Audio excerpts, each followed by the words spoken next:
Salam əziz qardaşlar, əziz izləyicilər. Əziz qardaşlar, gördüğünüz bax bu boz heyvanlar satılır. Hamısı birinci, ikinci qarnadır.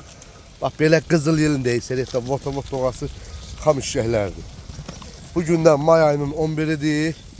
Bax kimlər almaq istəsə zəng eləyib, buyurub gəlib bax boz işəklərdən ala bilər. Allah alan qardaşlara xeyir versin.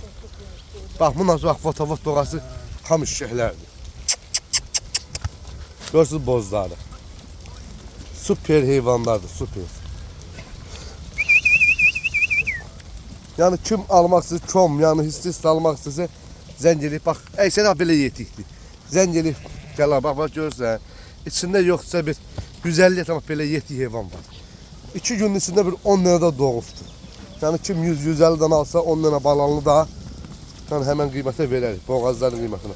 Bax, bu bozları. Görürsən heyvanlar. Süper heyvanlar. Allah alan kardeşlere hayır versin. Boz sort da boz sort kardeş. Bak bunlar hamısı bozdur. Birinci qarnadır hamısı. 1-2'dir. Birinci, ikinci qarnadır. Görürsün bozları. Hay maşallah. Dana de dana.